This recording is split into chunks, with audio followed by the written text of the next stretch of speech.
Hello, everyone, and welcome to the STPL. My name is Kix. Joining me is Rapid, and we're here for the second semi-final of the STPL Round 4.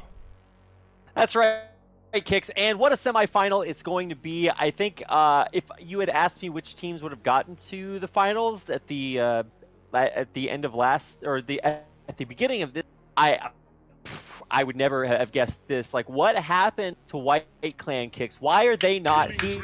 Well, they lost. They lost a lot. Well, I say they lost a lot. Let's check the rankings. They actually lost. Well, they did. They lost 3 times. So they lost to NaS, IRK, and NetWars, I believe. I can't remember entirely, but I'll check it after. It's cool. That's something I can check. But either way, White Clan didn't make it. Obviously, they're in the finals anyway, like the grand finals, because they won 2 other rounds. But round 3 and round 4, they didn't do nearly as well as what they were in round 1 and 2. So Well, that's what I was saying. It's like they win like round after round after round. And you're just like, okay, well, this is the team that will just be there. But surprisingly, they are not just there, and that's I think one of the really crazy things that happened towards the end of round 4, which was there was just like so many crazy tiebreakers. Everybody was basically in like 1 or 2 points of each other right there at the middle of the pack, and of Ash versus DM here, and don't DM are very good, you know. They're not, you look at White Clan's roster and they just have insanely talented players, but they don't play them, and I don't understand it. And so if you don't play your best players and you lose, you have only yourselves to blame. And DM and Ash both played their best players almost consistently every single week, but they actually have pretty deep rosters too, so they totally deserve. I'm excited to see which team is going to advance to the grand finals of round 4. Yeah, well, this is where things get a bit confusing, because obviously we have these playoffs, then shortly after this there's going to be the main playoffs. So we're going into the grand finals after the semi-final, which is just at round 4. Then we go into the proper grand finals after that. But just to introduce both of our teams here, I've got the team histories to show. So having a look at our first team, it's going to be DM. DM have made it to the playoffs before. They made it into the playoffs in round 1 where they came 4th. Huge thanks, Aggie, for the sub. Does mean a hell of a lot, man. Basically, DM have actually done pretty well throughout round 4 to get here. I mean, they beat Psy, they beat Valhalla, they beat Rev, they beat FBW. The trouble is, when you're looking at the 2 sets of teams, I would definitely say that DM possibly had a little bit of an easier path to get here, but that still doesn't take away from their trying to think of the right word, their victories, I guess, because they won in a really convincing fashion over most of their games. So really well done to them. Yeah, I don't want to, it's easy to say, well, this team beat the bad teams, the other teams beat the good teams, so they're better. But I'm like, okay, well, they're qualified, and it is only today's games where we will truly find out which team is better. So hold your judgment until the end, and we'll find out.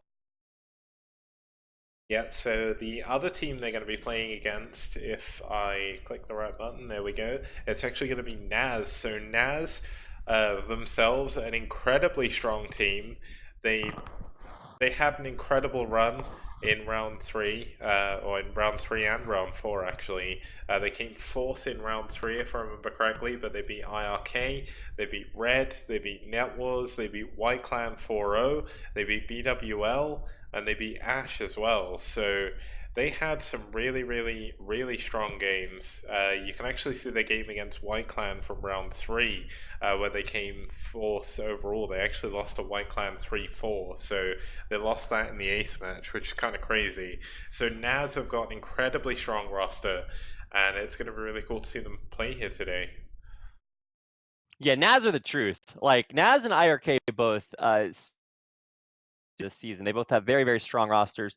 But you look at IRK, and obviously the big name is DeWalt, right? But if you look at NaS, they actually have a pretty deep roster, all things considered. I can't remember a week where they played the same players that they did the week before. I'm just excited to see them play. Yeah, so just to have a quick look at the matchup statistics between these two teams. They've only actually met each other once when NaS did win that series. I think that was all the way back in either round 2 or round 3, so that was a long, long time ago now. But NaS actually went undefeated in their run in round 4, so that's really, really impressive through teams they went through. DM made it through with 4 wins, 2 losses as well, which is sick. NaS have won 20 of their matches overall. DM have won 13. So, I mean, both teams are actually really well deserving to be here. And DM definitely more of a return to their form that we saw in round 1 from them, especially from players like Tech as well, who struggled a little bit in round 2 and 3. Well, I think the big thing to talk about is that DM, they are on kind of a hot streak coming into this season. Don't pay too much attention because once again that is cumulative, and as long as you're around 20, you're the best of the best. 13 kind of doesn't reflect DM because they were really good, then they took a little slump, and now they're back to being pretty good. I still think that NaS has it comes into this as a little bit of a favorite, but I think we have to see what the lineups are before we really judge what these teams' likelihoods are. Yeah, and speaking of the lineups here, they are for today. We're going to, obviously, it's DM versus NaS. We're going to start with a PvP between Tech and Sugo. Then we're going to have a ZVP between PRL and Seriosity. Seriosity plays versus Protoss at the moment. And then we're going to have a PvZ between White and Dragon on Fortress SE. And then a TBT between Torsan and Terra on Great Barrier Reef. Okay. Obviously you look at Dragon and Terror, and these are just like some of the best non-Korean players in the world. But Tech, you're right. He is very, very good now. PRL, also no joke. So I think I don't know which did you make a key match to watch, Kicks? This is going to be a hard one, but I think my key match, even though it is a PvP, is going to be Tech versus Sugo, just because, I mean, Sugo is quite a character. He's quite popular in some parts of the community. Quite no, I'm trying to. I can't think of the right word. He's like a lovable villain in the Brood War foreign community. So it's kind of cool to see him here in Tech. I used to call him in round 1 the ultimate ace player because it didn't matter how many games went to ace match for DM, they would send Tech and he would win. So I mean, Tech at one point had the highest PvP win ratio as well. It's only when Yeti kind of went on his streak where he didn't lose to a single Protoss in like 16 games that actually got overthrown. So Tech's really strong, Sugo's really strong, and I think kind of this match especially is going to kind of set the tone of the series. Okay, well, I guess we can just get into it. It is on Eye of the Storm, which I guess if you have to make one, Eye of the Storm is one of those. What's the other one? I'll think of it later on. But Eye of the Storm is one of those maps that's like, okay, we have two badasses, we want them to kill each other. Let's put them on this map. Yeah. But I'm getting ahead of myself because we actually have to go over the map here in just a second. So let's look at the map stats. Yeah, so I'm having a look at the map stats here, obviously, just to talk about the map itself. We've got 4 spawns. It's very difficult on this map to get a third gas. I mean, it is going to be a PvP, which means getting to a third base is kind of rare anyway. But there is those rare occasions where we do see like crazy, crazy long PvPs. I'm not sure if we'll see that here. I'm hoping we'll see a longer than 6-minute game after the last semi-final. That was kind of weird. We don't usually have that many short games in a row, but I think this series, especially in the finals. Yeah, the playoffs are usually a lot closer, but that was crazy on Wednesday. But either way, PvP, we've only had 3 of them so far. The results are kind of surprising. Dreamer did take a win off of Yeti on this map. Sugo actually won his game here, so he beat Crush for White Clan, and Bonneth beat Ho. So Sugo definitely, I mean, it's not too much to say really, but he does have a little bit of an advantage going into this. He's actually 62% win ratio overall. He's 5 for 1 against Protoss. So, I mean, if you're going to look at someone, the only Protoss he actually lost to was TT1, and that was to some like Reaver bust against the 12 next. So, It was stupid. Let's just put it that way. It was one of the dumb ones. But the biggest thing to say is that Sugo has a win on this map in PvP, and he beat a very good Korean player to do it. So you really can't take anything away from him here. Wow, I didn't realize he beat First and Crush on this map. That's actually super sick. Yeah, he didn't beat First on this map. That was on Coliseum too, but still. Oh, that was on Coliseum. All right, yeah. I'm bad. Never mind. I wasn't using my ability to read. I was a little bit non-literate there for a second. So that's cool. Thanks for helping me out. It is 6 a.m. for you, so it's. Yeah, but I slept first, so I don't have the normal excuse of you keeping me up until a million hours. I'm kind of glad I delayed this a little bit. Obviously, I couldn't normally do this on a work night, but doing it this late on Friday isn't too bad. But I mean, looking at Tech's stats, he's only got a 36% win ratio now, which realistically isn't the highest. I mean, his ELO is currently sitting at 19.25.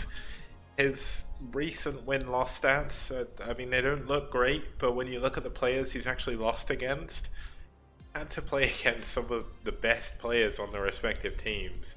Like Cadenzi for FPW, Reyna for Bull, who's most certainly the best player on their team, Bodith for Net Wars, Scan for Soul. Like, poor Tech has been having such hard luck with opponents, and now he's going to be up against Sugo. Yeah, I think this is where you really see if Tech's resurgence is, real, or if, it's not going to pay off when it needs to. Because really, this is the culmination of DM's kind of comeback. Is can you perform when you need to? Because you look at these win percentages, these like total wins overall, and it's just like, well, it's just not that great. But it's all about, do you peak when you need to? And I think that it absolutely could be today. But it's a little bit of an uphill battle. Yep, well, let's get into game number 1 and find out how this is all going to go as we tune in to Tech versus Sugo.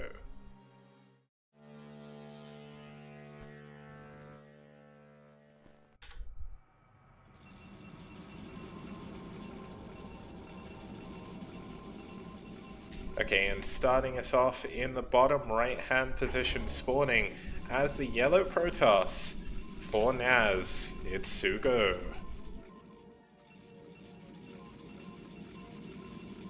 I didn't set the latency.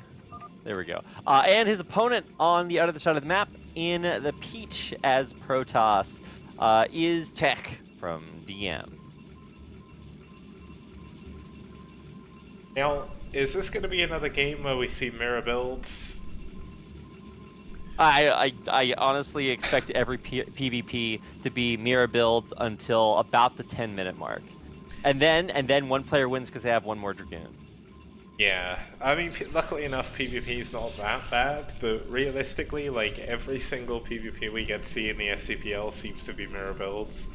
It's nice to see a variation, but I guess in some ways, going completely mirrored builds allows you to kind of show your skill a little bit more, because not only do you have the same units, you also have the same build order, so if you can beat your opponent doing exactly the same thing, then that's bound to feel good. Yeah, well, that's kind of the problem with PvP, is that PvP is one of those punishing matchups. Like, so ZVZ is so crazy that you can be a worse player, kill one extra Ling, and you win the game, right? But in PvP, I feel like there's just so little room to, for bad players to be good players. Not that either one of these players are in either category, I'm just saying that, you just have a certain number of Dragoons, and if that number is bigger, then you win, and if it's smaller, then you lose. But we might get a little bit of an accelerated start there with this early gas.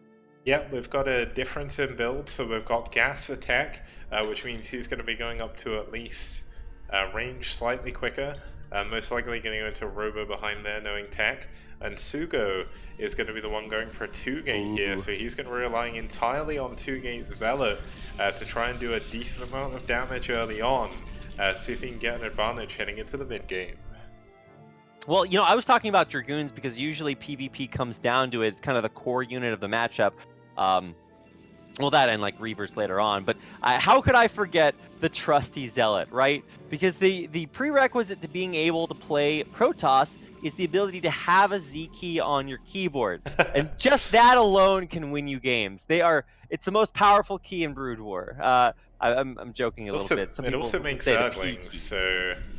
Oh, that's true. That's why I say it's remarkably versatile. If you have that key on your keyboard, you're gonna have a good time in StarCraft. Until then, you find out that your opponents have that key as well, and you know that's the balance of StarCraft, truly. But you're right. 2-gate with Zealots. I mean, you save your first 3 or 5, and then you just go. And when these things show up, it doesn't matter if you have Dragoons, because Dragoons tickle. They don't do anything against Zealots. They run into your mineral line, and you don't have any probes. Now, the interesting thing is here, both players scouted dead last, so... I mean, Tech's not going to know again about the double gate, and one of the big options you have in PvP is you see the Zealots coming, so you add a second gate yourself and then just try and out-micro it, but Tech is going to be trying to hold on with a single Dragoon and a single Zealot for the time being. Second gate is not on the way. I mean, there is a Citadel coming up, so eventually, if he can hold on to this, he's going to be able to go up to Templar Archives and go for that Dark Templar, but it's going to be rough to try and hold on against this.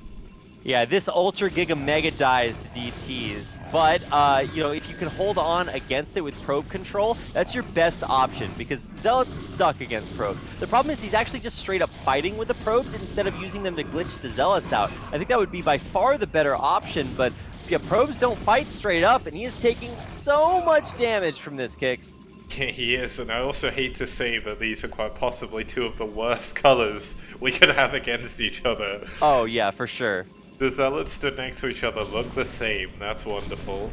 I actually couldn't tell. I actually thought that that Sugo had that last Zealot, and then it didn't attack a probe, and it was like, oh, that's not his. Yeah, the only worst color would be orange on a desert tile set. So we're trying, guys. But yeah, Tech held. Yep, Tech held, and he held really, really well as well. And not only that, here is the Templar Archives DTs against an opponent who's not going for any detection is very difficult, but there is a Forge on the way, so Sugo knows that this is a possibility. He didn't see any Tech in the base, but he's taking a good sort of college try what he thinks is coming. Now there is a cannon coming up at the front, there is 2 Dragoons there, but if Tech pushes with everything he has and soaks the cannon shots for the DT, then this could be a dead Sugo if things go well enough for Tech here. Well, that's the idea, but a little bit easier said than done. I would say that the decision to put down a Nexus is sort of the big brain way to play for Tech. The attitude of, look, you tried to do something, it didn't work. Now I've got a slight advantage. I'm going to use that to try to slingshot myself forward. And look at how safe Sugo is playing. He's like, oh, I lost all my Zealots. Time to pull back and really kind of... Yeah, just try to defend against that, because that cannon is the only thing keeping him in this game. Yeah, and the trouble is that delays his Nexus as well, so Tech, the longer this game goes on, is going to have more and more of an advantage. Now, the one problem Tech does have is he still doesn't have a second gateway finished, so he's not building a lot of units. He went into his own Forge, just because when you go DTs, it's better go Forge just in case you get counter DT'd.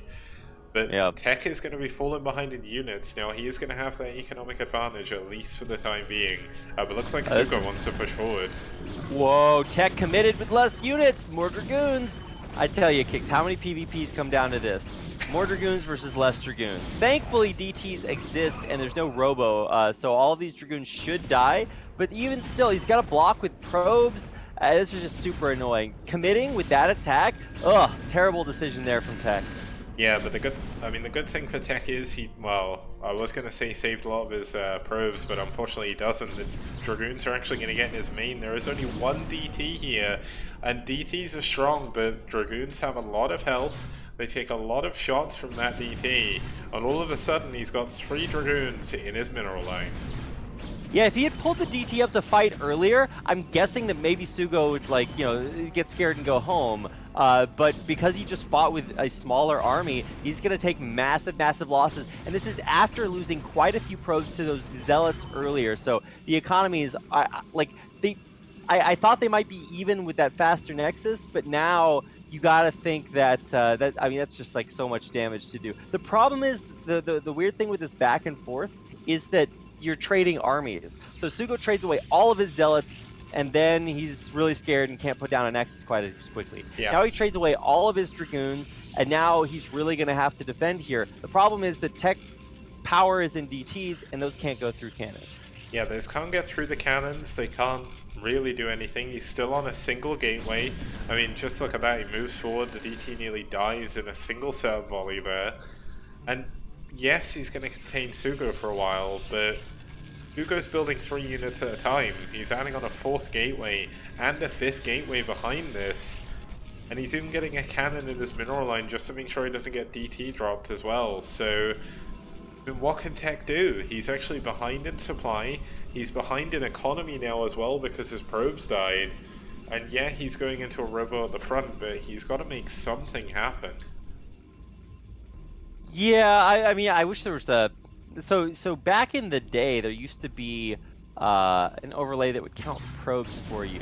That would be kind of helpful right here. But now, especially that the Observer's out, the balance of power is just like really swinging all over here. It's like a tire swing in a thunderstorm. It's just but the problem is that you can never push out too quickly just because you have an Observer, because then a DT sneaks in and you're screwed. Yeah, I mean, he's not in too much trouble though. He does have that cannon in his main mineral line. The natural mineral line is kind of undefended at the moment, but an Observer should be able to get there pretty quickly. Let's see if Tech can get the CT, and it looks like he's got it on patrol or something. Rather than sitting in, he's kind of missing an opportunity. But the trouble is, because he doesn't have his own obs, he doesn't know what's going on.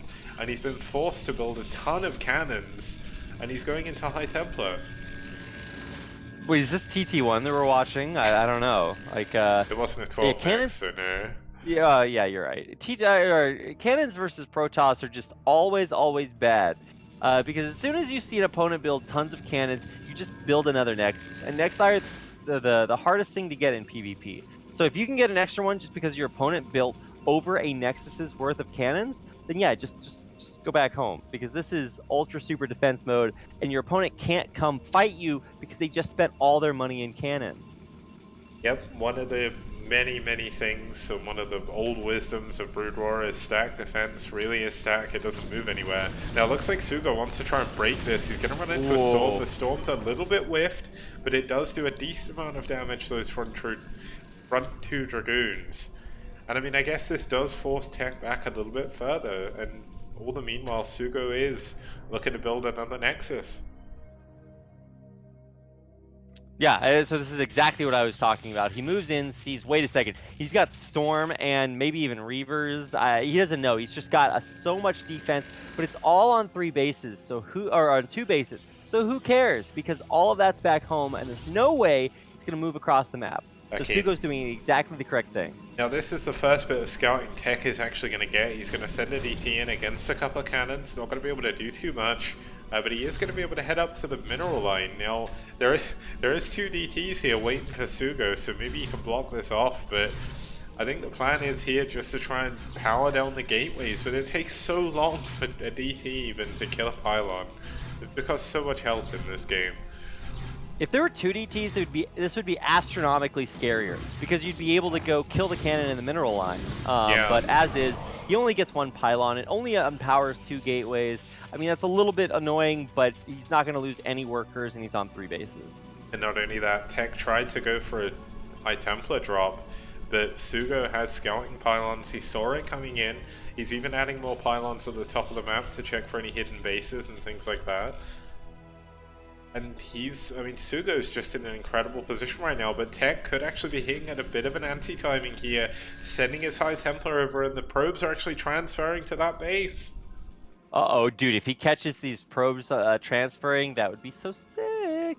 He actually might, spontaneously drop it. It'd be better to let them all get to this 3rd, and then just kill every single one of them. Oh, he doesn't know about the 3rd. Oh, he's going to force them away from the natural. That's still a decent amount of damage. The 2nd storm is a little bit of a whiff there, but if he saves the shuttle, okay, he's got to save the shuttle. All right, we did it. Do you have any more storm? I didn't see the energy on the High Templar. This could be a big storm if he gets it, but Sugo's reaction times really good there to pull those probes away. He should have another storm here, if I'm not mistaken, right? I think he used one of his storms on the Dragoons, so he doesn't quite have the energy for it yet. Yeah, you're right. But he saves the shuttle and the High Templar, so those can come back in another time once it regenerates energy and shields. So that's the biggest thing, is that still exists, because that's almost single-handedly keeping half of Sugo's army back out on the map. Yeah, now Sugo actually sitting really far back now. Oh, there is actually a DT drop in the main. Does try and go for the Templar Archives. Doesn't quite get it. And a good defense there by Tech, but you can really see the lack of production earlier on from Tech here. His money is getting quite high. He's adding on 3 pylons at a time now. And yeah, Sugo's got another base, but Tech eventually will be able to get a decent army. And Sugo's army split up right now. This is a good timing for Tech. Yeah, it's actually really good. And the problem is that, you know, if he pushes out right now, maybe he can secure he definitely can't. The he mineral. Needs to pull back. Yeah, maybe he could secure like the mineral only at the 6, but I mean, there's no way he's gonna get this third base with gas, and he's fighting with a smaller army, and that's gonna do it. GG. Tech taps out. Sugo is the victor in game number 1. And I'd just like to point out, casting with the meme lord, and the elapsed time of that game was 13:37. Wow. That's how we do it. Wow. Why is STPL the best tournament, Kicks? I think we're about to find out. Yeah, so obviously that was it for game number 1. Tech did a decent job, but unfortunately Sugo just playing so well, just kind of on Tech's tail the whole way through the game. And that's going to take us into game number 2. When we get back from this, it's going to be, I believe the next game is PRL versus Seriosity. See you guys very soon.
Hello guys, and welcome back to the STPL. My name is Kix, joining me is Rap, and we're here for game number 2 of NaS versus DM. It's the STPL round 4 semi-finals, and currently Sugo has just taken NaS up 1-0 against DM. Yep, I think we called DM being slight underdogs here, and you know, in a PvP, really anything could happen. That was actually really back and forth with the DTs kind of saving and then unsaving the game there at the end. But Sugo played that really well. Nothing to take away from that. And I think we've got. Wait, do we have another PvP today? I think we do, right? No, it's 2 CVPs and then a TVP. Oh, PvZ, yeah. So we got our mirror matchup out of the way. Yeah, so it's always good to have CVP over PvP because you have a chance of a longer game as well. PvP, usually when they go super long, it's I mean, there is good long PvPs. Like looking at ASL, you had Best versus Shuttle. That was 2 seasons ago, and that was sick. But most of the time with PvP, if it goes long, it's usually a long and arduous game where no one does anything. So we had a pretty good action-packed PvP there, and let's actually introduce our next 2 players for this game. Starting us off for DM, it's going to be PRL. Now PRL has got a 56% win rate overall. He's 4 for 2 against Zerg, and he's actually played against some really good players recently, so doing pretty well is our guy PRL. Good old PRL. Yeah, he has. I think specifically, that win against Headmaster is good. Playing against Noob was really hard. So you can't take that loss away from him. But I don't know. I would expect PRL to have a pretty good chance here. Not that he doesn't normally, but I have nothing to say about that, Cakes. Yep, so let's introduce our second player. It's going to be for NaS. It's Seriosity. Now, Seriosity is a player that's been around the scene for a very long time. At the moment, he actually plays all 3 races. He's kind of taking after his clan leader Dragon in playing ZVP here. In the STPL, he's only actually played 2 games, so you can see there he played both of them against Terran as Protoss. So there's not really too much to say about his map history, I guess, because I mean, it's 2 PvTs and he's not played any Protoss, so it's going to be cool to see how he's going to do as he heads in to map number 2 here. It's going to be on Neo Chain Reaction.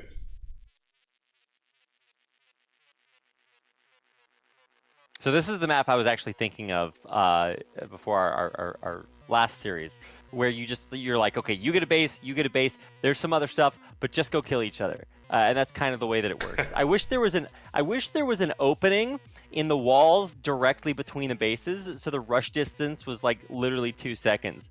Unfortunately, there's a good map maker out there that didn't make it that way. So there's the main thing to take away here are those temples behind your main base. Yeah. Those things are the only reason that you get to play the game and stay alive. In fact, actually, the reason we play Neo Chain Reaction is because on the map Chain Reaction, the mineral patches were closer to the edge of the high ground, so you could literally just cannon rush, and you wouldn't be able to mine from your main. It was stupid. So we fixed the map. It's Neo Chain Reaction now, and you can still do crazy, stupid shenanigans breaking through those temples. And that's actually what we saw in the first semifinal. The final game being decided DeWalt losing because he didn't scout that his temples were being taken down. Or actually, no, the drones mined out the little mineral chunk that's next to the temples. And he got killed by Hydras. That was very, very sad. But it was a really, really cool game regardless. And the games we've seen on here before, we've had some amazing games. I know it's showing PvP stats, so but in terms of PvZ, we've gone 2 for 2, which is cool as well. So it's been pretty balanced. Honestly, like all the maps we've had so far in the STPL, especially round 4, the map stats have been really, really balanced somehow. Like a lot of them, I would think to be. I mean, obviously, when you look back at like round 2, we had Troy and that had like 50 million PvPs on it. But all the maps in round 4 are pretty well balanced, so it's kind of cool to see. Let's see how well it's balanced here for ZVP as we get into game number 2. It's PRL versus Seriosity.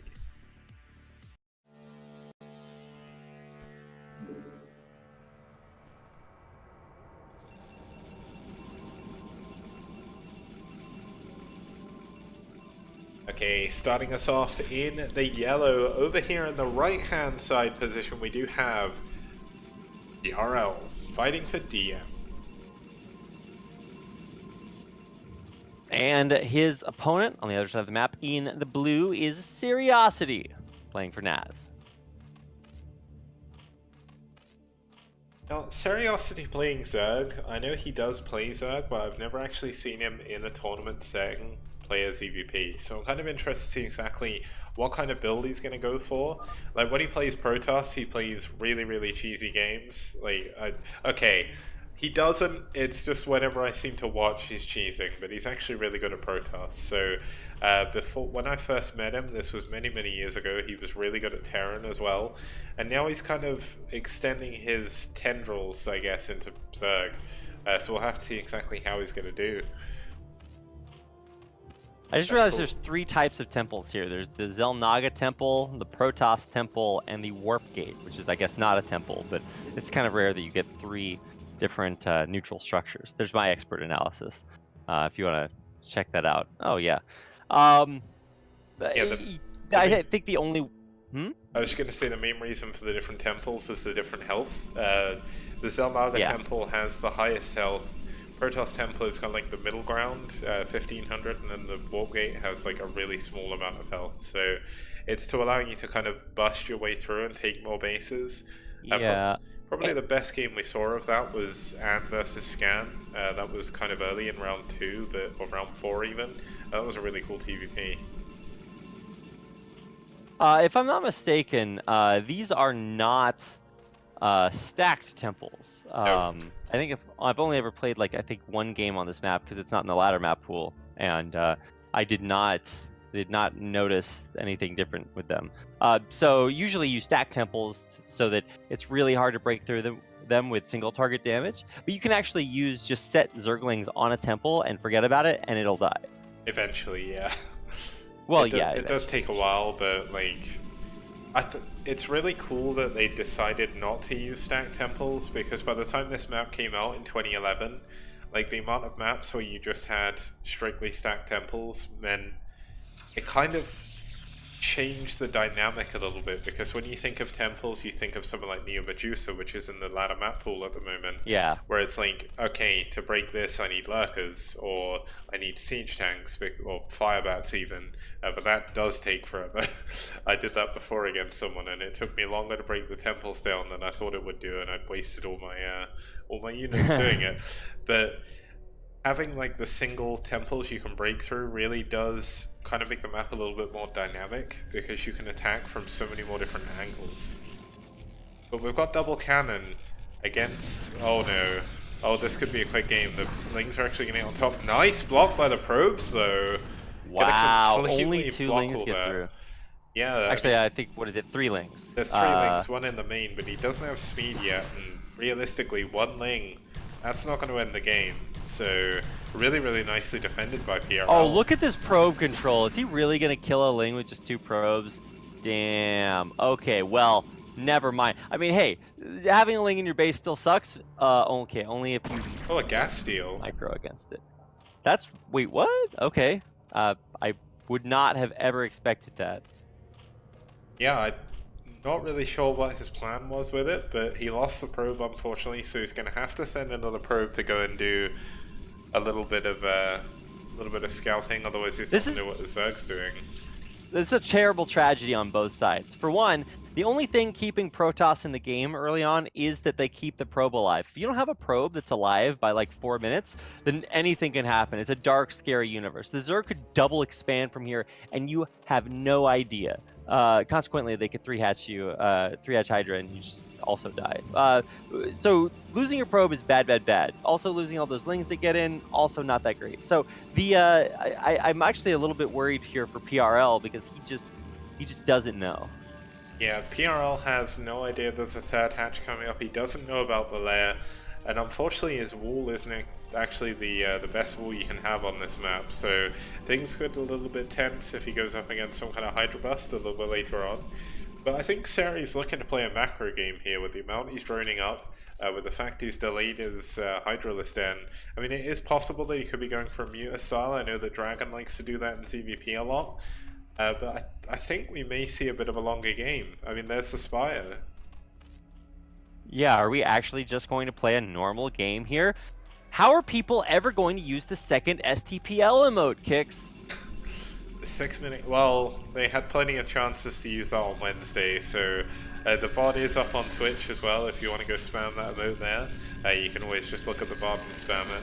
Then I'll get a notification that you've spammed it. Nice.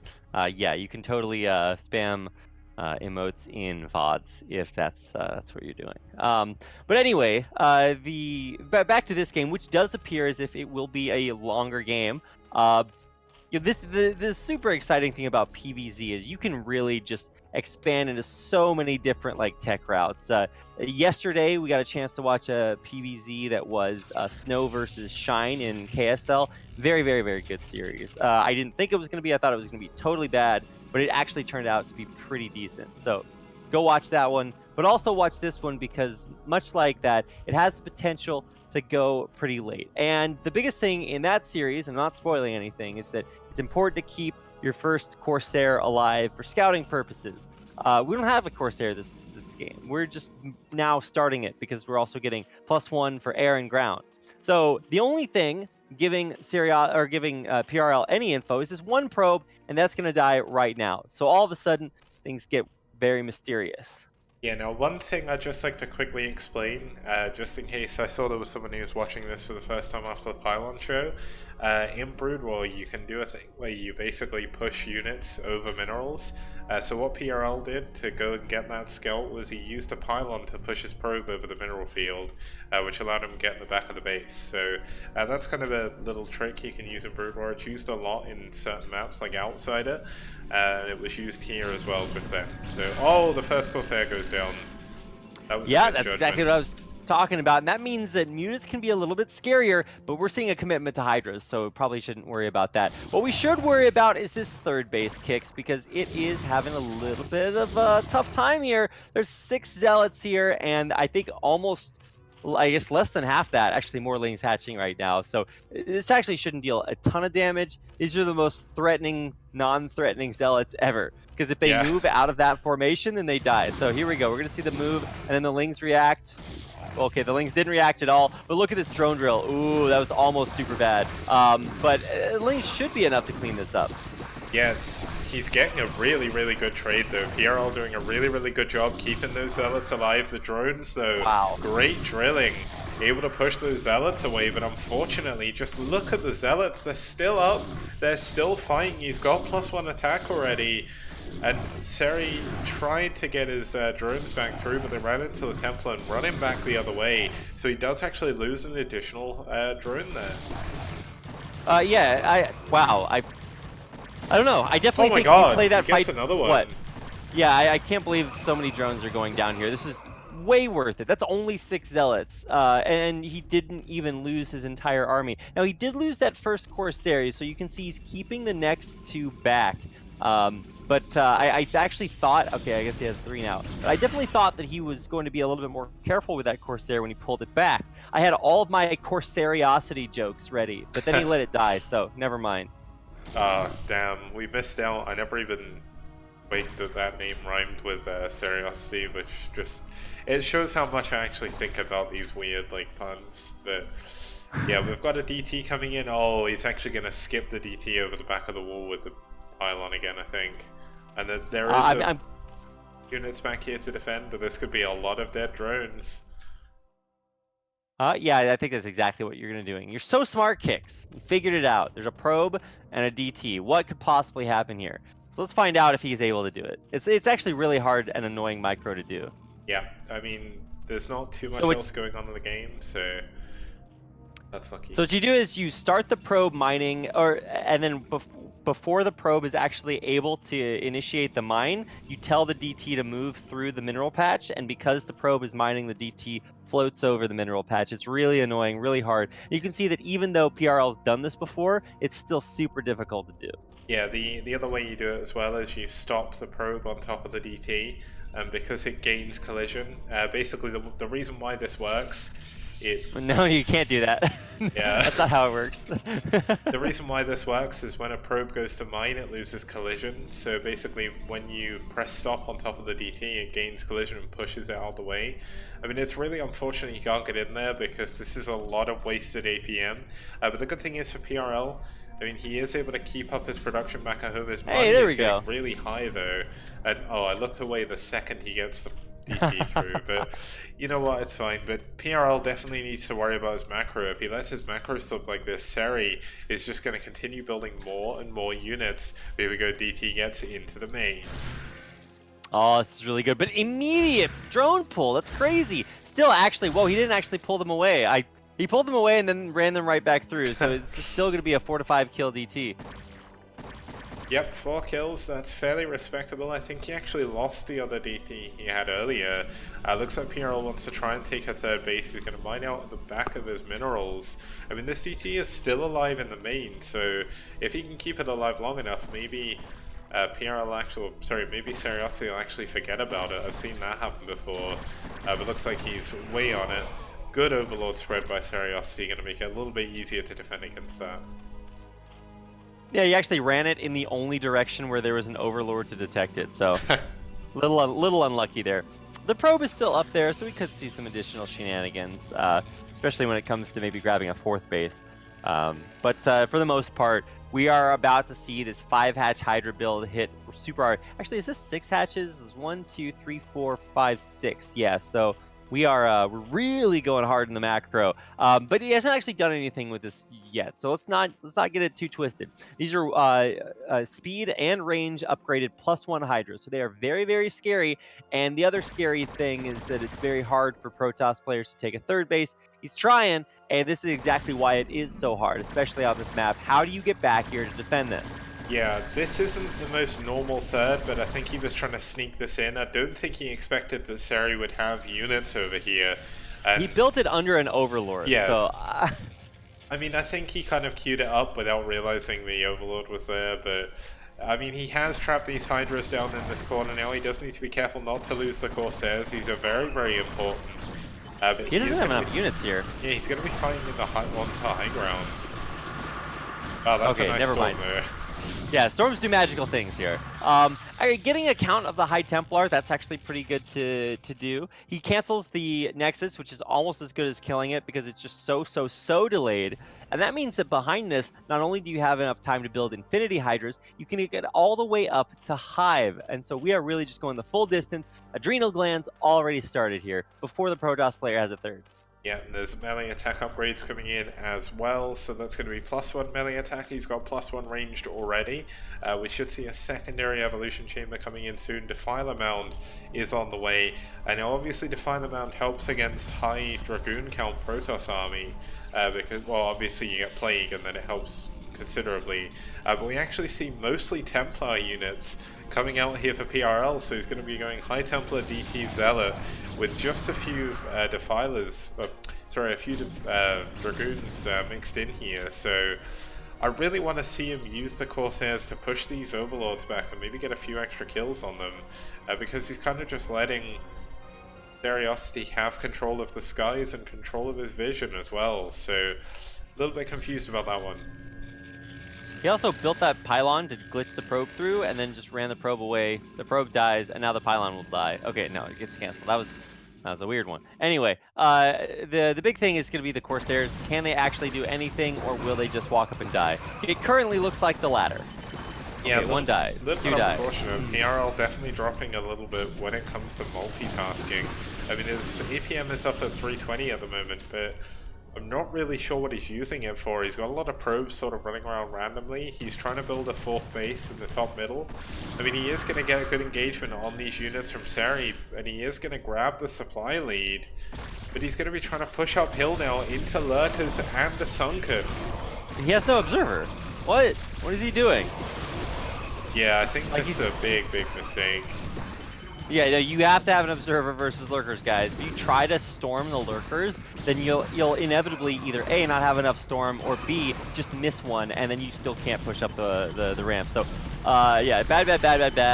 There's no Overlord here, so the DT is going to do a pretty good job, but eventually an Overlord will be there, and then you're kind of screwed. So, running away from all these +1 cracklings, man, this is such a scary ground army. It's about to be +2. Or actually, no, it'll be +1 weapons. Yeah. They already have Carapace. Yeah, this is kind of it's a big problem here for PRL, because as the game goes on, the Zerg units get more and more powerful, and especially when Defilers come in with Dark Swarm, all of a sudden your wall of cannons don't do anything, and you need Reavers, you need more Storm. I mean, he's going to go into a Robo down here, but he still doesn't have an observatory yet, I don't think. Oh yes he does, it's right on the screen. But with no observers in the right place at the right time, he's going to be in trouble. He really does need to get more units, and he's only got Well, he's got 8 gateways, which should be enough, but I mean, he's losing so much. It's so crazy to me that Curiosity is taking the 5 o'clock base. I've never, like, this is the worst base to take in theory because you're so close to the Zerg. You just get storm dropped into oblivion. But so these the triangle that you can see towards the south of your screen, it's kind of hard to see. Below the 5 o'clock base, you can actually drop High Templar on there and just sit them there. Yep. So that's one of the reasons taking that base, or really that base in any of the rotational spots on the map. It's just really, really hard to keep it up. Yeah, no, the good thing is for PRL, we've got a Dark Archon coming in, and Dark Archons are good. You've got feedback, you've got Maelstrom, and just in general, they really do help against late game, but PRL needs to make sure he even survives that long. We've got Storm coming in with Cracklings into the 3rd base, and PRL is really struggling. Seri is in such a good position right now. Wow, PRL got so lucky. There's 1 pixel outside of Storm where all the Zerglings ran and then died to the cannon fire. But hey, the Lurkers are still here, and they're still going to be pushing through. You can actually move them up a little bit more. Yeah, that's exactly what he's going to do here. And then recast a Dark Swarm on top of them. Oh, it doesn't matter. Everything's good. Oh, nope. He does need to recast that Dark Swarm, but he doesn't have enough energy. So, actually, they might die to these cannons. Wow. Yeah, he needs to be careful because he can't throw away that many units, but he's got such an unbelievable advantage at the moment that I almost feel like this is fine. I mean, PRL, he doesn't have any mining at his 3rd. His 4th isn't mining either. Where's he going to get money from? He's going to be mining out this main very, very soon. His natural is almost dried up as well. And Seri is just a macro machine right now. He's got so many units, so many hatcheries, and now so many bases as well. Yeah, I think the writing is kind of on the wall here. You can see that PRL's trying to like get his base up and running, transferring the probes over there, but he has to mine out this mineral field first, so all the probes are just running everywhere. It's just such a total tragedy. He's basically on 0 income right now, and Serio has like $1 billion. Yeah, I mean, Serio has so much money, he could make a small loan to someone. Seri could even take this bottom right base now. He has such a good advantage in that position. He's actually going to push up through these cannons. The willing to defend the base earlier. And then he's going to be on top of the natural, and that's the only remaining mining base of PRL. So my thing is, how do you stay in this game as PRL? Well, there's a Dark Archon, and if there's one way to come back, you mind control a drone and you get 400 supply. The likelihood of that is very small, I believe, but I can dream.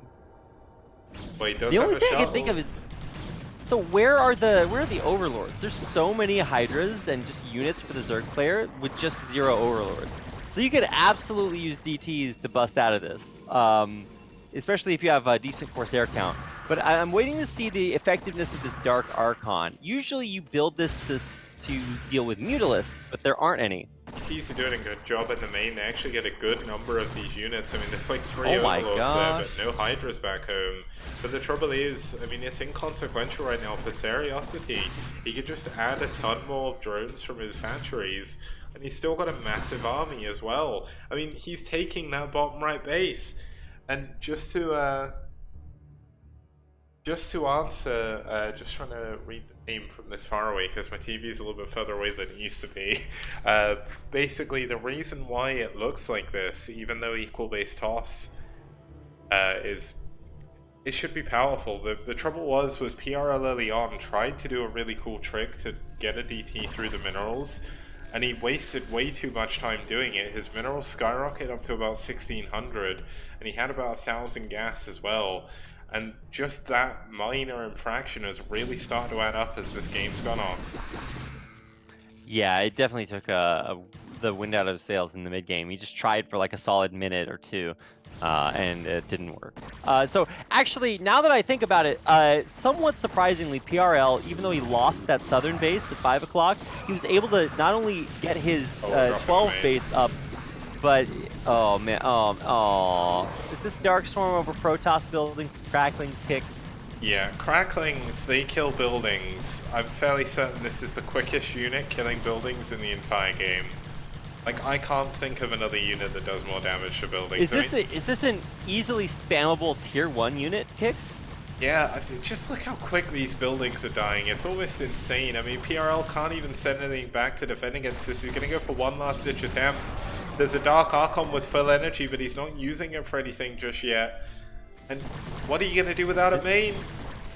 And I don't think he researched mind control, so... oh, and shield upgrades have been cancelled. Wow, that would be really good with a bunch of Archons, but he can't even get back into his main. Now, I guess on the upside... oh no, he has no Observer! Okay, finally the Observer comes back, but I mean, Observers don't stop your units from running in and dying. Yeah, I think this has got to be it. There's another drop in the main. He's trying to play as scrappily as possible. He's actually dropped it. Well, he's run a DT away with 10 kills at the natural. I mean, yeah, eventually you can maybe do some damage back here, but you've got no powered buildings. You can't finish that DT. You don't have any gateways anywhere, and you've got no way to reproduce. He's adding on double Robo and a Templar Archives at his third base right now. Oh, Maelstrom on the top Archons, but he's going to lose the Dark Archon here. This is actually a way closer fight than I expected it to be. I thought the entire Protoss army was going to explode instantly, but one DT in a dream, man. DT, 2 Maelstroms, I don't know. That definitely held on a lot longer, but I mean, there's still a million Overlords, a million units in his main. There's going to be a Dark Swarm on top of these cannons. Admittedly, he doesn't really need that base anymore. There's nothing there. He like panic builds a wall with gateways in the forge, and then the Zerglings just like run right through. But they were in small enough numbers. The problem is just like the supply difference is just insane. Maxed out versus 60 supply. Yep, and he's losing his shuttles with the Archons. There's absolutely nothing he can do now. The third base fully mining. The fourth base fully mining, the natural almost gone, but Curiosity is on about 3 base mining. I mean, somehow they're back on even bases, but Curiosity is 150 supply ahead. That's quite a high number there, Kix. Yep. I think this is kind of the beginning of the end. Execution's important, so closing out a game of Brood War is just the hardest thing. Everybody will go through the pain of being in an insanely good position and then you just can't finish the game. Your brain just breaks. Yeah. It's so difficult. Or you start to mine out, you don't have enough money, blah blah blah blah blah. It's really really tough. But for Curiosity, I think he has such an overwhelming advantage that at this point you can just move cracklings everywhere and they're just gonna kill everything. Yeah, I mean, down to 54 supply now. I mean, he can build units again. He's building mass Reaver, and I mean, that is going to be incredibly hard to break. So maybe if he sits here long enough, I mean, look at what Flash does, right? Flash loses his entire army, and he's like, oh, it doesn't matter. I'll just sit here, turtle up to 200, and win the game anyway. Let's see if PRL can do that, but I mean, he's got no realistic way of getting the Reavers over to that other base right now, and there's a lot of Hydras coming in, a lot of Lurkers. And if this base goes down, it's going to be 1 base mining over here for PRL. Oh, he's waddled a Reaver over here, so... yeah, I mean, the Reavers are good units, Kix. Let's not forget about it, but you do need minerals to use them. So, unfortunately, you will not have many of those. This Reaver's got 3 kills. Let's see how many he can get before he does actually have to give up the Ghost here. Picks up the Reaver, does manage to save it. The Nexus though going down to these 2-3 Lurkers at this point, and he can't kill anything under the Swarm. He's got no Observer over here. And just look at the swarm of Zerglings heading up from the main base of Curiosity. There is 2 High Templar here. One of them does have enough for Storm. But he doesn't have any Reavers over here, and well, the Zerglings are actually just going to go over here and kill the Reavers, I guess. The bold play. Yep, I mean, this is PRL really sticking it out until the very last unit. And you know, Kix, I've got some respect for that, but at the same time, Guardians. It's time. Yeah, Guardians are how you know it's actually time to get out of the game. Yeah, the big thing is, like, if you're going Mass Reaver to defend against the Ground Guardians, it's the perfect tech switch. I mean, Seri's down to 2 bases now. He's actually mined out of his other 2, so that's not something you see very often. So it is 2 base versus 1 again. But the Xel'Naga Templar is going to go down over here. He's trying to build another wall with some more units. He doesn't even have enough air units to kill these Guardians. 2 of them finally do go down. But he really should be building a scout or something at this point. Well, there's 4 shuttles here. And here comes the tech switch. It's going to be Muteless to finish this off. Yeah, I think this is actually just totally insane. Well, I think this is kind of the beginning of the end of the end. Yeah, this is the very, very end, I would say. I mean, there's so many units flooding in from all different angles. More Guardians on the way. GG! PRL finally taps out, and Seriosity takes game number 2. Whew. Wow, that was a lot longer than I expected. I think it was probably over a little bit sooner, but in the end, I mean, you actually have to say good job to PRL for staying in it, getting those northern bases up, and really making it a lot more difficult than I thought it was going to be. He tried really hard to glitch that DT through, but ultimately, it just wasn't worth it. It wasn't working, and Seriosity did such a good job realizing the time that he had to get those southern bases up and really, really power hard. So super well played, and yeah, I think that was a really good way to watch PvZ.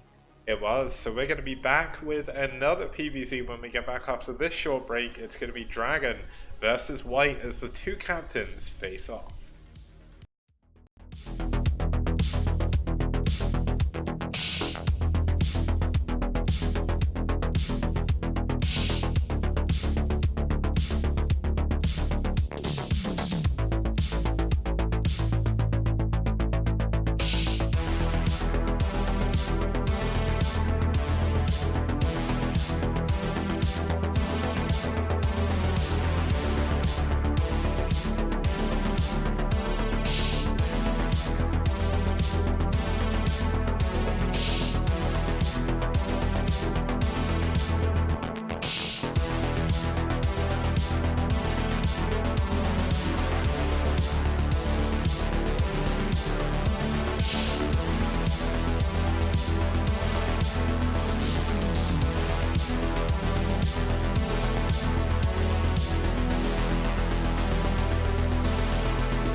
Hello guys and welcome back to the STPL. My name is Kix. Joining me is Rapid and we're here for game number 3. It's going to be match point here for NaS as White is going to have to stand up against Dragon to see if they can keep their hope alive in this semi-final. White playing just reminds me that White Clan isn't here in the playoffs, which is so strange because they've won both the last rounds. So yeah, White is playing, so we're gonna have some team captain power, hopefully. But Dragon, man, Dragon's so good. One of those darn race pickers. So can't complain though, especially like when he used to play in round 2 and 1 when it was literally PvP all day every day in the STPL. Like yeah. Dragon was a breath of fresh air and his EVP is really good. I mean, White, his PvZ, not too bad. He's 2 wins, 3 losses against Zerg. Obviously he hasn't had the same kind of successes as Dragon has. Dragon is one of the best players in North America, so this is definitely going to be a very big hill for him to climb if he wants to take White Clan into the final here. It's not White Clan, but White is playing. Yeah, so. Sorry, DM into the final. Wow. Now I'm confused. Okay, well his opponent, as I said, one of the strongest players in North America, one of the strongest players in the STPL with a 75% win rate. He's actually 10 for 1 over Protoss players. And you can see in his last 10 games, he beat 4 Protoss players. So, Dragon's pretty good. Yep, safe way to put it there, Kix. What do you even say about Dragon? I feel like he is just that multi-role talent.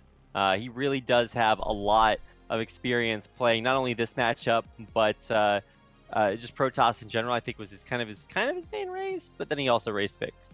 But his PvZ is on point. That's one of the reasons he made it so deep. Kind of surprisingly, was it round of 4 BSL? This guy is very good.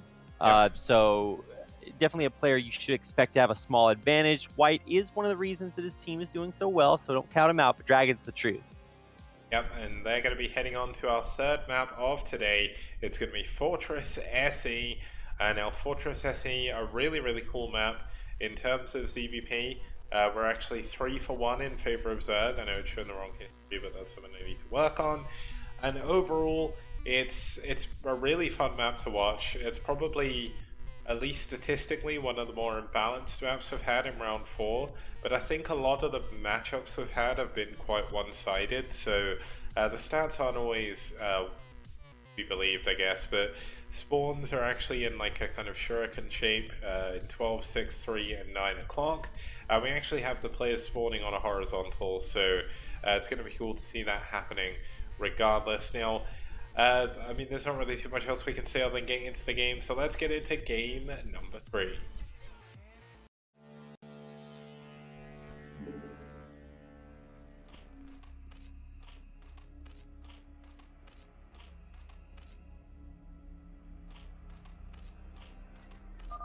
Okay, starting us off here in the 9 o'clock position, we do have the Peach Zerg fighting for DM. It's their captain. It's White. He's in yellow. Yeah, I was gonna say, well, this is just not gonna be fun. And on the other side, in the Peach, wait, Dragon. no, yeah. My bad. Are we okay here, Kix? Okay. So Dragon. No, I'm the one who had to wake up at 6 a.m. here. I've just come off of 8 hours or 8.5 hours of work, I guess. That's my excuse. And also, I haven't casted in way long enough, like way too long. I'm way out of practice. Need to get back into it. All good. Yeah, it is all good. Don't worry about it. And in fact, our viewers can test their literacy to find out if they can actually read the player names and colors. I don't know if it's literacy if you can tell which color is which, but once again, these are kind of difficult colors to tell apart anyway, so yeah, don't worry about it if you can. Anyways, White is in the almost white, peach color on the right-hand side of your screen, and then Dragon's on the left. So, surprise, there it is. The funny thing is, it's not just me struggling. White was like, I don't know what's going on, so it's also the players. There we go, I'm saved.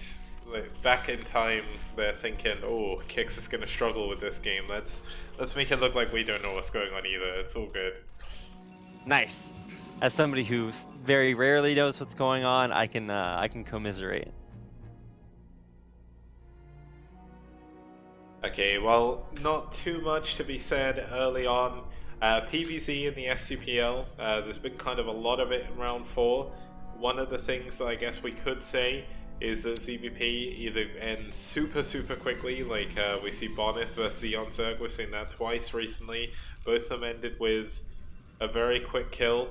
It looks like DM White's going to be going for 2-gate here, rather than an expansion build. Now, I don't necessarily think this is a bad thing, because he knows that Dragon is such a strong Protoss player, and Zerg player even. And Dragon's kind of sniffed this out a little bit. He went for, I believe that was an overpull into a 12 hatch, so he already has Lings out. Also scouted it now. Yeah, well, scouting's the scariest thing. Anytime a Zerg player knows where you are, you know it's coming. And the probe does too. 6 Lings chasing it across the map. And actually, he gets to surround the Zealot if he doesn't pull it back quickly enough. Yeah, luckily enough, the Zealot does have, I think it's speed parity with the Lings until speed comes out, so he is going to be able to get that away. He's going to have to wait until, I would say, about 5 or 6 Zealots at this point.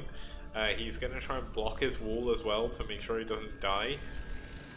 He is going to have to do damage with this. The problem with going for this 2-gate style is if you don't do damage, you're going to lose later in the game, and it's very difficult to overcome that obstacle. It is Dragon going to throw his Lings away, that's the big question. I'm waiting. Where is it? No? Okay, he's not. Yeah, speed's on the way, figured it out. So Dragon knows exactly what to do. That's one of the benefits of race picking as well. I mean, Dragon's PvZ is by far his best matchup, so his ZVP kind of benefits by default. So it's kind of cool to see him in a ZVP here. Looks like he is actually going to be going for a Ling all-in. So both players wanted to kill their opponent fast. No drones coming in here for Dragon anymore. Okay, he just hatched 2 drones to his main, but this is a lot of Lings to get early on, and Dragon is kind of forced to do damage as well, which, I mean, at the moment doesn't look like it's going to be possible for a while. Yeah, no, I mean, how do you do damage through this? Like, how would you do damage from that? I guess, yeah, I mean, once cannons... the Zealots in the middle, but this cannon is yeah, going to stop.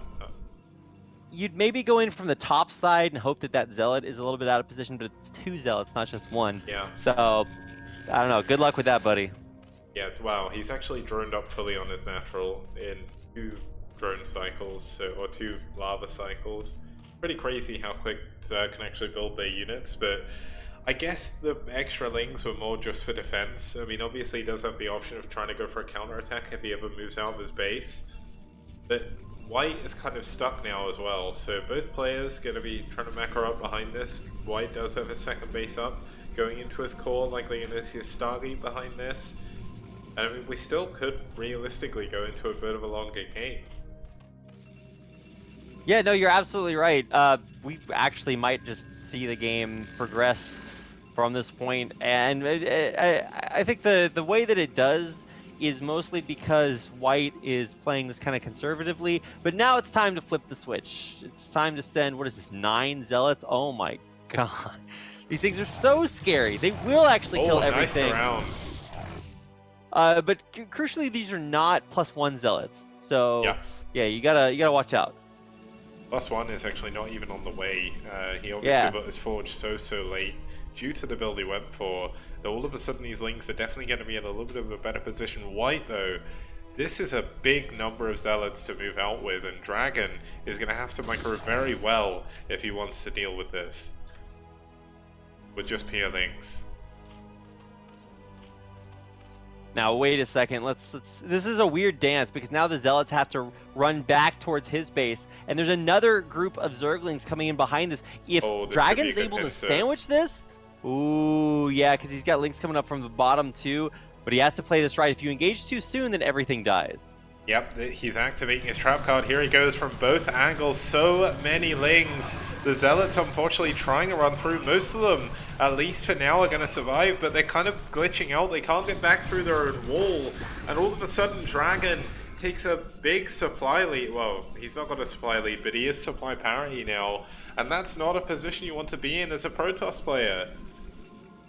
Yeah, for sure. Wow, that was... and this Hydra's on the way now, too, so... Yeah, that was basically the worst thing that could have happened, because before it was the Zealots blocking a wall that kept the Zerglings away, but now you not only have very few Zealots, the Hydras are out and they're gonna have +1. Oh my, or they're gonna have range rather.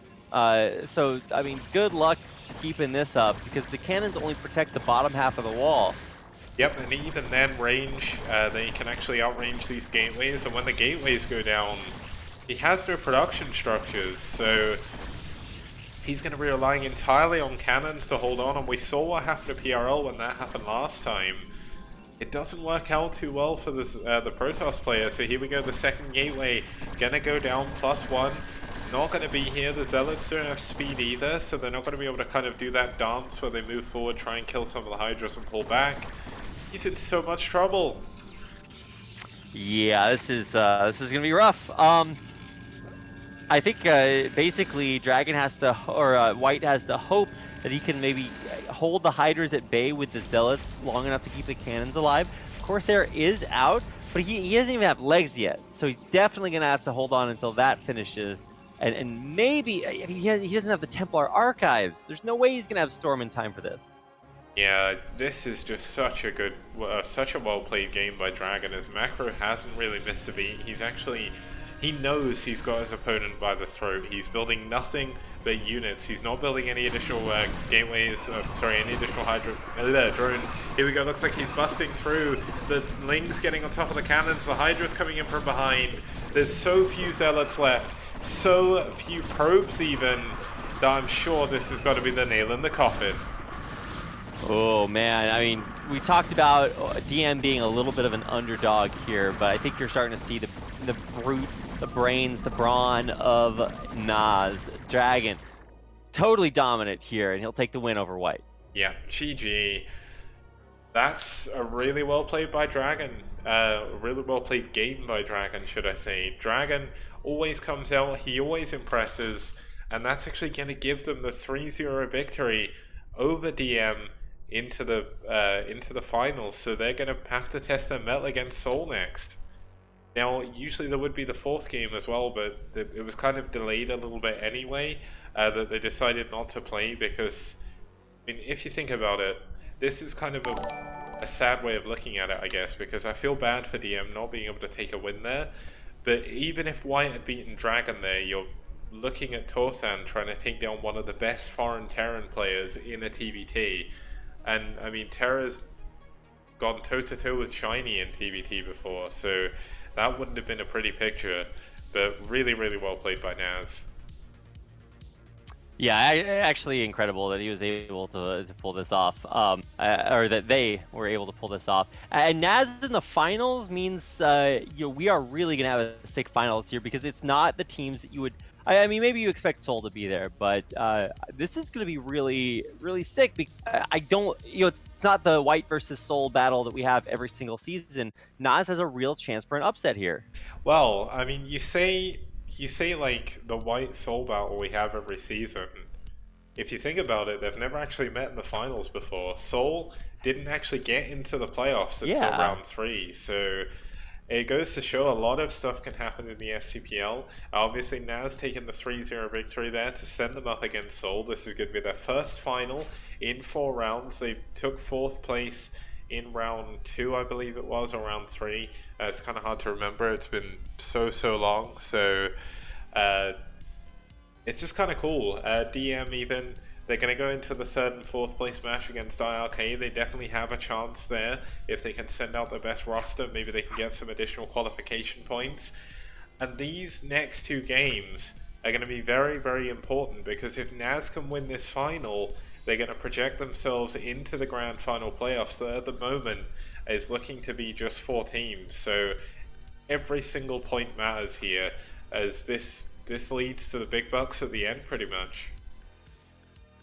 Yeah, tell me more about those big bucks kicks. How much? What is the prize pool currently for STPL? So, the prize pool, I'm actually going to bring up Matrino. Huge shout out to Matrino, of course, who have been supporting the tournament since day one. They actually made me a verified organizer as well, and a verified partner. Wow. So, I'm a Matrino partner, but the prize pool currently sits thanks to some amazingly generous donations from the community, as well as the coupon codes from Matrino, $1,564. And there is actually a prize breakdown on the main STPL RNS thread on Team Liquid, if you want to go check that out. What is the command in Twitch chat if our viewers want to donate to Maturino kicks? This is putting me on the spot. I think I'm going to check, because I can't actually remember. Okay, so wait, why does donate work for you, but it doesn't work for me? What is this? Wait, what? I literally did. Oh my goodness. I'm a mod. Okay, never mind. Everyone should be able to use that command as well, so I'm not really sure why that didn't load. That's actually kind of funny. I've never seen that. Can someone else in chat try and type that out? Like, well, anyway, if you guys want to go to that link, you can donate $1 for free. You just type in the code. What's the code? STPL? There's no more codes at the moment. Okay, so you have to actually spend money to do this. But if you, oh no, I'm spending $1 on supporting independent esports. Wow. Oh no, you're really gonna break the bank on that one. And a big thanks, of course, to everybody else who's donated too. Yeah, if you want to support the tournament in other ways, obviously you can donate via Maturino to support the prize pool. You can either sub on Twitch if you want to. There's a Patreon where you can basically put. There's multiple tiers, but the main tier is either anything or $1 to get like a special thanks at the end of the stream, or there's like a $5 tier to get access to every single replay throughout the entire of the STPL history, and also the fact that someone else got that command to work. That's so good. I can't believe it. What is wrong with your Twitch chat, Kix? Some SCP's right. Moobot hates Rapid. That's it. Moobot's killing esports. That's what it is. I tell you, man, these Moobots, they're gonna take over the world one day. We've got to stop them before it's too late, Kix.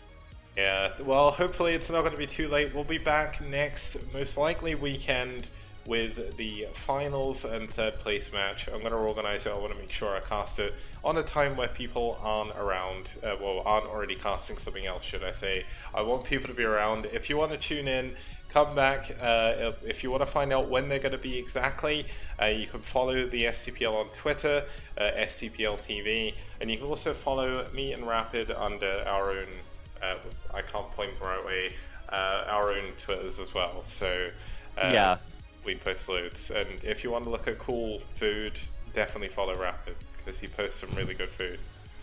Yeah, I just had the best cake of my entire life. So go follow me on Instagram, instagram.com/rapidcasting. It's lit. Okay, well, thank you very much once again for joining me, Rapid. Any closing words? Just follow us, donate if you can, and tune into the finals. Don't miss it. Be here. See you guys next time. Have a very good evening and weekend. I've got Monday off, so this is good. Ciao.